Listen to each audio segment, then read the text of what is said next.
सभी प्रेम से बोलिए पवन सुत हनुमान जी की जय। सियापति रामचंद्र जी की जय। प्रिय श्रोताओं, आज सुनेंगे मंगलवार व्रत की कथा। एक बार व्यास जी ने कहा कि एक बार नैमिषारण्य तीर्थ में 88,000 मुनि एकत्रित होकर पुराणों के ज्ञाता श्री सूत जी महाराज से पूछने लगे, हे महामुनि, आपने हमें अनेक पुराणों की कथाएं सुनाई हैं। आप कृपा करके हमें ऐसे व्रत और कथा बताइए जिसके करने से संतान की प्राप्ति हो और मनुष्यों को रोग, शोक, अग्नि, सर्व सुख आदि का भय दूर हो, क्योंकि कलयुग में तो सभी जीवों की आयु बहुत कम है। फिर इस पर उन्हें रोग, चिंता, कष्ट लगे रहते हैं, तो ऐसे में भी अपना ध्यान श्री हरि के चरणों में भला कैसे लगा सकेंगे। तब श्री सूत जी बोले, हे मुनियों, आपने लोक कल्याण के लिए बहुत ही उत्तम बात पूछी है। एक बार धर्मराज युधिष्ठिर ने भगवान श्री कृष्ण से लोक कल्याण के लिए यही प्रश्न किया था। भगवान श्री कृष्ण और युधिष्ठिर के बीच जो वार्तालाप हुआ था, जो संवाद हुआ था, वह तुम्हारे सामने कहता हूँ, ध्यान पूर्वक सुनो। एक समय पांडवों की सभा में श्री कृष्ण जी बैठे हुए थे। तब युधिष्ठिर महाराज ने भगवान श्री कृष्ण से प्रश्न किया, हे गोविंद, हे माधव, आपने मुझे अनेकों कथाएं सुनाई हैं।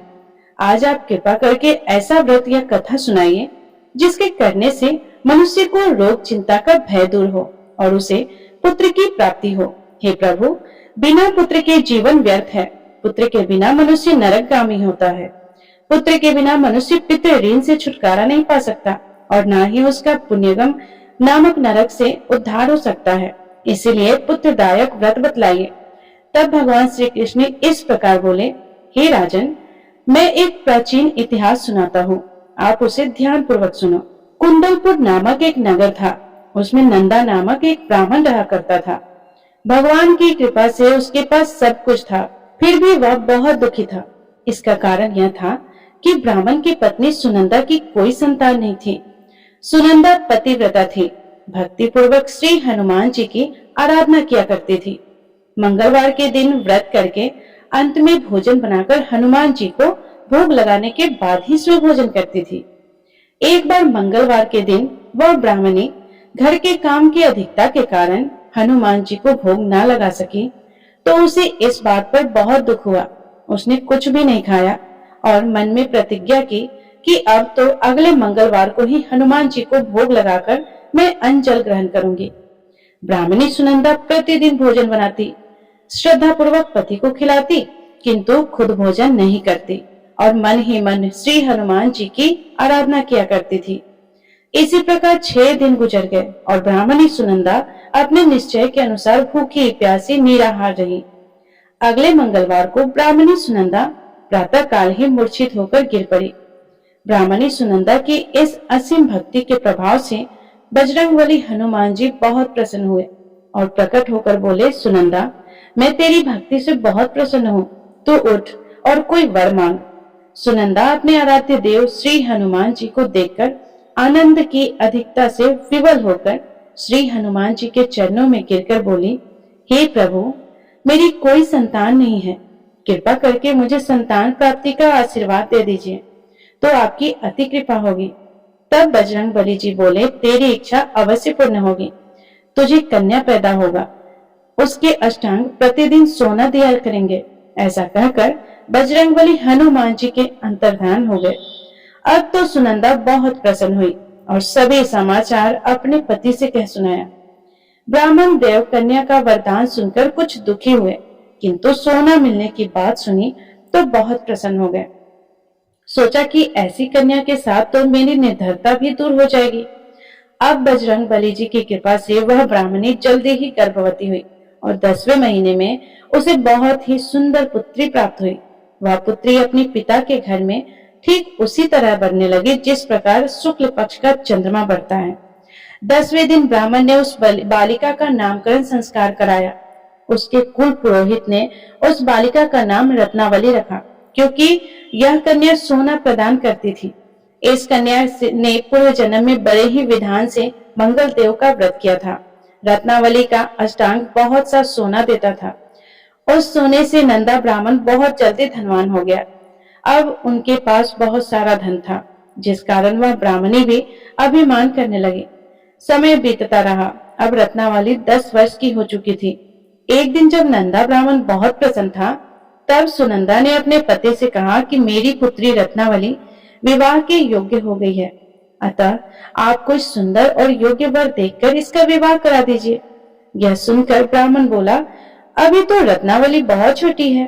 तब ब्राह्मणी बोली, शास्त्रों की आज्ञा है कि कन्या 8 वर्ष में गौरी, 9 वर्ष में रोहिणी और 10वें वर्ष में कन्या इसके बाद राजस्वला हो जाती है। गौरी के दान से पाताल लोक की प्राप्ति होती है, रोहिणी के दान से बैकुंठ लोक की प्राप्ति होती है, कन्या के दान से इंद्रलोक के सुखों की प्राप्ति होती है। हे पतिदेव, अगर राजस्वला का दान किया जाता है तो चोर नरक की प्राप्ति होती है। इस पर वह ब्राह्मण बोला कि अभी तो रत्नावली मात्र 10 ही वर्ष की है और मैंने तो 16-16 साल की कन्याओं के विवाह कराए हैं, अभी जल्दी ही क्या है। तब ब्राह्मणी सुनंदा कहने लगी, लगता है आपको बहुत अधिक लोभ हो गया है। शास्त्रों में कहा गया है कि माता पिता और बड़ा भाई राजस्वला कन्या को देखते हैं तो वह अवश्य ही नरकगामी होते हैं। तब ब्राह्मण बोला, अच्छी बात है, कल मैं अवश्य ही योग्य वर का तलाश में अपने दूत को भेजूंगा। दूसरे दिन ब्राह्मण ने अपने दूत को बुलाया और आज्ञा दी कि जैसी सुंदर मेरी कन्या है वैसा ही सुंदर वर उसके लिए तलाश करो। अब वह दूत अपने स्वामी की आज्ञा पाकर निकल पड़ा। पंपई नगर में उसने एक सुंदर लड़के को देखा। वह बालक एक ब्राह्मण परिवार का बहुत गुणवान पुत्र था। इसका नाम था सोमेश्वर। दूत ने इस सुंदर और गुणवान बालक पुत्र के बारे में अपने स्वामी को पूरा परिचय दिया। ब्राह्मण नंदा को भी सोमेश्वर अच्छा लगा और फिर शुभ मुहूर्त में विधि पूर्वक कन्यादान करके ब्राह्मण ब्राह्मणी संतुष्ट हुए। परंतु ब्राह्मण के मन में तो लोभ समाया हुआ था। उसने कन्यादान तो कर दिया था, लेकिन वह बहुत ज्यादा बेचैन था। उसने सोचा कि रत्नावली तो अब चली जाएगी और मुझे इससे जो सोना मिलता था वह अब नहीं मिलेगा। मेरे पास जो धन था कुछ तो इसके विवाह में खर्च हो गया और जो बचा हुआ है वह भी कुछ दिनों के बाद समाप्त हो जाएगा। मैंने तो इसका विवाह करके बहुत बड़ी गलती कर दी है। अब कोई ऐसा उपाय हो कि रत्नावली मेरे घर में ही बनी रहे, अपने ससुराल न जाए। लोभ रूपी राक्षस ब्राह्मण के मस्तिष्क पर छाता जा रहा था। रात भर वह अपने बिस्तर पर बेचैनी से करवटें बदलते बदलते बेचैन रहा और उसने एक बहुत ही क्रूर निर्णय लिया। उसने विचार किया कि जब रत्नावली को लेकर उसका पति सोमेश्वर अपने घर आएगा तो वह रास्ते में छुपकर सोमेश्वर का वध कर डालेगा और अपनी लड़की को अपने घर ले आएगा, जिससे नियमित रूप से उसे सोना भी मिलता रहेगा और समाज का कोई भी मनुष्य उसे दोष भी नहीं दे सकेगा। प्रातः हुई तो नंदा और सुनंदा ने अपने जमाई तथा लड़की को बहुत सारा धन देकर विदा किया। सोमेश्वर अपनी पत्नी रत्नावली को लेकर ससुराल से अपने घर की तरफ चल दिया। ब्राह्मण नंदा महालोक के वशीभूत होकर अपनी मति भ्रष्ट कर चुका था। पाप पुण्य का उसे कोई विचार हो ही नहीं रहा था। अपने भयानक और क्रूर निर्णय को अंजाम देने के लिए उसने अपने दूत को मार्ग में अपने जमाई का वध करने के लिए भेज दिया, ताकि रत्नावली से मिलने वाला सोना हमेशा प्राप्त होते रहे, वह कभी निर्धन न हो सके। ब्राह्मण के दूत ने अपने स्वामी की आज्ञा का पालन करते हुए उसके जमाई सोमेश्वर का मार्ग में ही वध कर दिया। समाचार मिलने पर ब्राह्मण नंदा मार्ग में पहुंचा और रोती हुई अपनी पुत्री रत्नावली से बोला, हे पुत्री, मार्ग में लुटेरों ने तेरे पति का वध कर दिया है। भगवान की इच्छा के आगे किसी का कोई बस नहीं चलता। अब तो घर जा और वहां पर ही रहकर शेष जीवन बिताना। जो भाग्य में लिखा है वही होगा। अपने पति की अकाल मृत्यु से रत्नावली बहुत दुखी हुई। करुण रुकंदन और रोते हुए वह अपने पिता से कहने लगी, हे पिताजी, इस संसार में जिस स्त्री का पति नहीं है उसका तो जीना व्यर्थ है। मैं अपने पति के साथ ही अपने शरीर को जला दूंगी और सती होकर अपने इस जन्म को माता पिता के नाम को और सास ससुर के यश को सार्थक करूंगी। ब्राह्मण नंदा अपनी पुत्री रत्नावली के वचनों को सुनकर बहुत दुखी हुआ। सोचने लगा, मैंने तो व्यर्थ जमाई बदकर पाप अपने सिर ले लिया। रत्नावली तो उसके पीछे अपने प्राण तक देने को तैयार है। मेरा तो दोनों तरफ से मरण हो गया। धन तो अब मिलेगा नहीं। जमाई वध के पाप से फल स्वरूप अब यम यातना भी भुगतनी पड़ेगी। यह सोचकर वह बहुत खिन्न हो गया। सोमेश्वर की चिंता बनी रही और रत्नावली सती होने की इच्छा से अपने पति के सिर अपनी गोद में रखकर चिता में बैठ गए। जैसे ही सोमेश्वर की चिता को अग्नि लगाई गई, वैसे ही प्रसन्न होकर मंगलदेव वहां प्रकट हुए और बोले, हे रत्नावली, मैं तेरी पति भक्ति से बहुत प्रसन्न हूँ, तू वर मांग। रत्नावली अपने पति का जीवन दान मांग लिया। तब मंगलदेव बोले, रत्नावली, तेरा पति अजर अमर है, यह महाविद्वान भी होगा और इसके अलावा तेरी जो भी इच्छा है वह वर मांगो। तब रत्नावली बोली, हे ग्रहों के स्वामी, यदि आप मुझ पर प्रसन्न हैं तो मुझे यह वरदान दीजिए कि जो भी मनुष्य मंगलवार के दिन प्रातः काल लाल पुष्प लाल चंदन से पूजा करके आपका स्मरण करे, उसे कोई रोग व्याधि न हो, स्वजनों का कभी वियोग न हो, सर्प अग्नि और शत्रुओं का कोई भय न रहे, और जो स्त्री मंगलवार का यह व्रत करे वह कभी विधवा न हो। तब मंगलदेव तथा अस्तु कहकर वहीं अंतर ध्यान हो गए। सोमेश्वर मंगलदेव की कृपा से जीवित हो उठा। अब रत्नावली अपने पति को पुनः प्राप्त कर बहुत प्रसन्न हुई और मंगलदेव का व्रत वह प्रत्येक मंगलवार को करके व्रतराज और मंगलदेव की कृपा से इस लोक में सुख ऐश्वर्य को भोगते हुए अंत में अपने पति के साथ स्वर्ग लोक को गई। बोलिए बजरंग बली हनुमान जी की जय। अब सुनते हैं अन्न धन के भंडार भरने वाली सीता माता की कहानी। बोलिए सीता माता की जय। राम आए लक्ष्मण आए, देश के पुजारी आए, नित नेम का नेम लाए, आओ राम बैठो राम, तपी रसोई जियो राम, माखन मिश्री खाओ राम, दूध बतासा पियो राम, सूत के पल का मुठो राम, साल दुसाला पूठो राम, साल दुसाला ओठो राम, जब बोलो जब राम ही राम, राम सवारे सबके काम, हल्ले घर भंडार भरेंगे, सबका बेड़ा पार करेंगे, श्री राम जय जय राम, श्री राम जय जय राम। सीता माता कहानी कहती और श्री राम सुना करते। एक दिन श्री राम को किसी काम से बाहर जाना पड़ गया, तो सीता माता कहने लगी कि भगवान, मेरा तो 12 वर्ष का नित नेम है, अब आप बाहर जाएंगे तो मैं अपनी कहानी किसे सुनाऊंगी। तब श्री राम ने कहा कि तुम कुएं के पाल पर जाकर बैठ जाना, वहां जो औरतें पानी भरने आएगी उन्हें तुम अपनी कहानी सुना देना। सीता माता कुएं की पाल पर जाकर बैठ गई। एक स्त्री आई, उसने रेशम जरी की साड़ी पहन रखी थी, सोने का घड़ा ले रखा था। सीता माता ने उसे देखा तो कहा कि बहन, मेरा 12 वर्ष का नित्य नेम है, तू मेरी कहानी सुन ले। तब वह कहने लगी कि मैं तुम्हारा नित्य नेम सुनूंगी तो मुझे घर जाने में देर हो जाएगी और मेरी सास मुझसे लड़ेगी। उसने कहानी नहीं सुनी और अपने घर चली गई। घर जाते जाते उसकी रेशम जरी की साड़ी फट गई, सोने का घड़ा मिट्टी का घड़ा हो गया। जब घर गई तो सास ने देखा तो पूछा कि अरे बहू, ये किसका दोष अपने सिर लेके आई है। तो बहू कहने लगी कि माँ जी, कुएं पर एक औरत बैठी थी, कह रही थी कि मेरी कहानी सुन ले। मैंने कहानी नहीं सुनी तो उसका यह फल हो गया है। बहू की बातें सुनकर अगले दिन सास वही साड़ी पहन कर गई और वही घड़ा लेकर कुएं की पाल पर गई। सास को सीता माता बैठी पाई तो सीता माता कहने लगी कि बहन, अगर तुम्हारे पास समय है तो मेरी कहानी सुन लो। तो सास कहने लगी कि बहन, कहानी एक बार छोड़ 4 बार सुन लूंगी। तब सीता माता कहानी सुनाने लगी।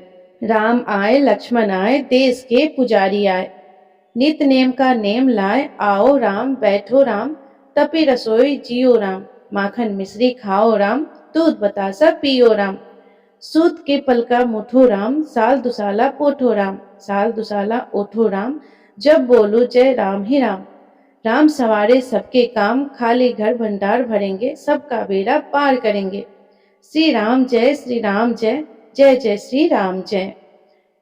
कहती पूरी हो गई तो सास कहने लगी कि बहन, कहानी तो बहुत अच्छी है। कहानी सुनकर सास अपने घर गई तो उसकी साड़ी फिर से रेशम जरी की हो गई, मिट्टी का घड़ा फिर से सोना का घड़ा हो गया। बहू कहने लगी कि सासू माँ, आपने यह सब कैसे कर दिया। तो सास बोली कि बहू, तू दोष लगाकर आई थी और मैं दोष उतार कर आ रही हूँ। बहू ने पूछा कि ऐसी वह कौन सी थी। तो सास बोली कि वह सीता माता थी, पुराने से नया कर देती है, खाली घर भंडार भर देती है, लक्ष्मी जी का घर में वास कर देती है, जो भी मन में इच्छा हो उसे पूरी कर देती है। तब बहू कहने लगी कि माँ जी, फिर तो ऐसी कहानी मुझे भी सुननी है। तो सास कहने लगी कि ठीक है भाई, तुम भी सुन लो। सास सास ने कहानी कही और बहू ने सुनी। राम आए लक्ष्मण आए, देश के पुजारी आए, नित्य नेम का नेम लाए। आओ राम बैठो राम, तपी रसोई जीमो राम, माखन मिश्री खाओ राम, दूध बतासा पियो राम। सूत से पलका मुठो राम, साल दुसाला पोठो राम, साल दुसाला ओढ़ो राम, जब बोलू जब राम ही राम।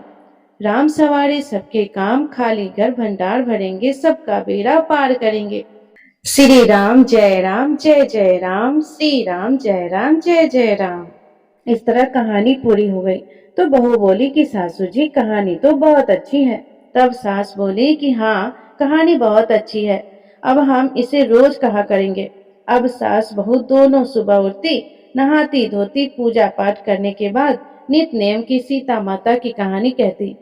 एक दिन की बात है, पड़ोस में एक औरत आई और कहने लगी कि बहन जरा सी आँच दे दो। तो वह बोली कि अभी हमने आँच नहीं जलाई। तब पड़ोसन बोली कि तुम सुबह 4 बजे से उठी हो, फिर क्या कर रही हो? तब उसने कहा कि सुबह से उठकर हम नहाते धोते हैं, पूजा करते हैं और फिर सीता माता के नित नेम की कहानी कहते हैं। पड़ोसन ने उसकी बातें सुनकर कहा कि सीता माता का नित्य नेम की कहानी कहने से क्या होता है? तो वे बोली कि इस कहानी को कहने से घर में अन्न धन के भंडारे भर जाते हैं, सारे काम सिद्ध हो जाते हैं, मन में कोई भी इच्छा हो तो वो पूरी हो जाती है। तब पड़ोसन बोली कि बहन ऐसी कहानी तो तुम मुझे भी सुना दो। अब सास ने कहानी कही और पड़ोसन ने सुनी। राम आए लक्ष्मण आए, देश के पुजारी आए, नित नेम का नेम लाए। आओ राम बैठो राम, तपे रसोई जीमो राम, माखन मिश्री खाओ राम, दूध बतासा पियो राम। सूत के पलका मोठो राम, साल दुसाला पोठो राम, साल दुसाला ओढ़ो राम, जब बोलो जब राम ही राम। राम सवारे सबके काम, खाली घर भंडार भरेंगे, सबका बेड़ा पार करेंगे। श्री राम जय राम जय जय राम, श्री राम जय राम जय जय राम। कहानी सुनने के बाद पड़ोसन कहने लगी कि बहन कहानी तो बहुत अच्छी है। अब वह पड़ोसन भी नित्य नेम सीता माता की कहानी कहने लगी। सीता माता ने उसके भी भंडारे भर दिए, उसकी भी सारी इच्छाएं पूरी हो गई। हे सीता माता, जैसे आपने उन सबके भंडार भरे, जैसे उनकी इच्छाएं पूरी करी, जैसे उनकी मनोकामनाएं को पूरी करें, वैसे ही आप हमारे भी भंडार भरना, हमारे भी मनोकामनाएं को पूरी करना। कहानी सुनने वाले, कहने वाले, हुंकार भरने वाले सब पर अपनी दया बनाए रखना। बोलिए सीता माता की जय। प्रिय श्रोताओ, आइए अब श्रवण करते हैं मंगलवार व्रत की आरती। आरती की जय हनुमान लला की, दुष्ट दल ने रघुनाथ कला की। आरती की जय हनुमान लला की, जाके बल से गिरिवर कापे, रोग दोष जाके निकट न झाके। अंजनी पुत्र महाबलदाई, संतन के प्रभु सदा सहाय। आरती की जय हनुमान लला की, देवी रघुनाथ पठाए, लंका जारी सिया सुधिलाए। लंका सुकोट समुद्र सिखाई, जाते पवन सुत बार न लाई। आरती की जय हनुमान लला की, लंका जारी असुर संहारे, सिया राम जी के कांजे सवारे। लक्ष्मण मूर्छित परे सकारे, आनि संजीवन प्राण उबारे। आरती की जय हनुमान लला की, बैठी पताल तोरी जमकारे, अहि रावण की भुजा उखारे। बाई भुजा सुर दल मारे, दाहिने भुजा संत जन तारे। आरती की जय हनुमान लला की, सुर नर मुनि जन आरती उतारे। जय जय जय हनुमान उचारे, कंचन थाल कपूर लो छाई, आरती करते अंजनी माई, आरती की जय हनुमान लला की। जो हनुमान जी की आरती गावे, बेसी बैकुंठ परम पद पावे। लंके विध्वंस किए रघुराई, तुलसीदास स्वामी की रत गाई। आरती की जय हनुमान लला की, आरती की जय हनुमान लला की। दुष्ट दलन रघुनाथ कला की, आरती की जय हनुमान लला की। सभी प्रेम से बोलिए पवन पुत्र हनुमान की जय, सियापति रामचंद्र की जय। तो प्रिय श्रोताओ, ये थी मंगलवार व्रत की संपूर्ण कथा और आरती। यदि ये कथा आपको पसंद आई हो तो वीडियो को लाइक करके कमेंट बॉक्स में जय श्री राम जरूर लिखिएगा। और अगर आप अभी तक हमारे चैनल को सब्सक्राइब नहीं किया है तो चैनल को सब्सक्राइब करके बेल आइकन बटन को प्रेस जरूर कीजिएगा, क्योंकि आपको प्रतिदिन इस चैनल पे सभी व्रत की कथाएं सुनने को मिलेगी। धन्यवाद। राधे राधे। जय श्री कृष्णा।